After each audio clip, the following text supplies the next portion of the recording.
Good, how are you? Welcome back. Thanks. Yeah, good to be back. What do you remember? I guess you were here about a month last year, right?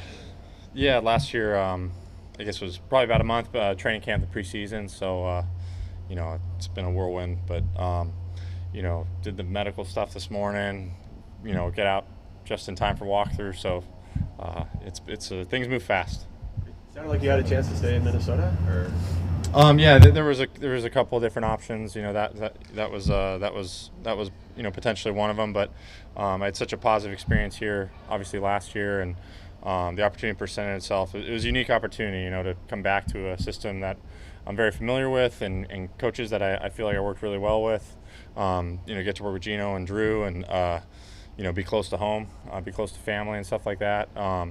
So it was a unique opportunity. I love my time in Minnesota. It's hard moving on, but 3 years there, and loved all my teammates, loved all my coaches. It was a super positive experience for me, and but I'm excited to be here. Is home in Oregon? Yeah. My wife and I and our two girls, we have a home in the Portland area. Coach Schneider said he could see you being the head coach someday. Is that a field you see yourself getting into when you're done playing, or? I heard that John had said that. That's really nice of him to say. I want to keep playing as long as I can. One of my old coaches is Gary Kubiak, and he used to say, "Make them throw you out." So I plan on playing as long as they'll allow me to, as long as I can do it. And coaching is a field I plan on getting into whenever I'm done playing. But we'll see. That would be an unbelievable opportunity. It's really nice of John to say that. But I think, for right now, I'm focused on being the best player I can be, and I think that'll hopefully be something, that can come about in my future. What did you learn about Geno last year, being in the room with him for a while and getting to know him a little bit?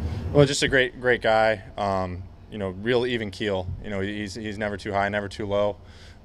He's focused. He's a great thrower of the football. You can tell just his mechanics, and he's accurate.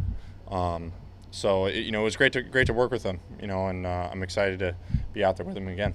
As a guy who's been in the league a while, been in different situations, for a guy like Geno to go that long being a backup and get this shot, just a pretty cool story, and to see him do that. Yeah, obviously having been in Minnesota, you're kind of following what's happening around the league, and to have known Geno personally from my time with him last year, it's so cool for him to get the opportunity to be the starter. I think I've been a backup in this league for a long time, and I think anytime someone gets that opportunity, you can kind of picture, or you try to picture what it would be like for you, and how much that would mean. So to see Geno be afforded that opportunity is so cool. I'm so happy for him. And now we're really just focused on Denver and doing whatever we can to win for this team. What you've been with Shane, obviously, LA and all that. What do you like about this offense? And I guess how do you feel like he can continue to grow this? Yeah, I think from a player's perspective, I think it's one of the terms we use a lot is the illusion of complexity, and really having it be simple for the players, but try to present challenging looks to the defense. And so I think that's kind of the beauty of the system, is that when you're in it and you've mastered it, things kind of fall into place like a puzzle, and it makes a lot of sense. But what we're trying to do is present difficult looks to the defense and put them in a tough situation, while keeping it simple on our end. And I think that's the beauty of it. Obviously, the changes in tempo, that kind of stuff is, always a weapon that a lot of offenses use. And I'm just, again, it's a system that I feel like I know really well, and I obviously am really fond of it as a player. Having been in many different systems, it's there's a lot of pros to it. How does the Presnap motion stuff fit into that illusion of complexity? Yeah, I think it's just, one of the things that is just kind of a natural advantage for the offense is we dictate when we snap the ball, and we dictate how we line up. And the defense has to react to what we're doing in that regard. So I think, it would be foolish not to use those weapons with cadence, lining up, tempo, those kind of things, to try to, put the defense in a tough position, force them to communicate. You can try to dictate kind of some of the rules in terms of their coverage and what their responsibilities will be.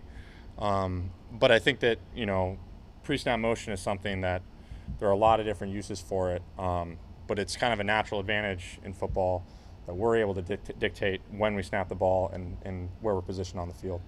What have you seen from defenses trying to adjust to that? Because more teams have been active, mixing in more pre-snap motion, trying to get extra gaps and adjust coverage or dictate coverage. What have you seen from defenses as far as what they're trying to do? Yeah, I think many different defenses have different philosophies. So, 1 week it might be one thing that they're trying to do to account for that. Another week it might be something totally different. So it really changes week to week. But I think it's always this kind of push-pull, right? We're trying to do something to defense. They're trying not to allow us to do it. So different. I guess it's kind of a boring answer to your question, but different defenses have a bunch of different approaches. But like I said, there's always kind of this push-pull in terms of how we're lining up, how we're motioning, and the defense adjusting accordingly. You mentioned you've been a backup for a long time. Is there sort of an art to, I guess, adjusting to that? I mean, knowing that's going to be your role, kind of, when you get signed by teams? Or? Yeah, I think, I would imagine, a vast majority of NFL players go through that at some point.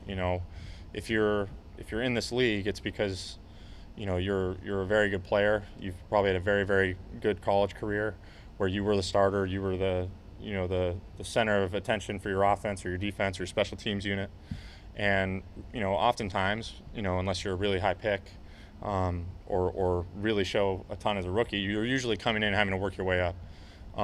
So I think, you really just try to, focus on the day-to-day, focus how can I get better today, what can I do to help this team. And, you try not to look at the macro, kind of bird's eye view version of, your whole career all in one snapshot. You really just try to focus day by day.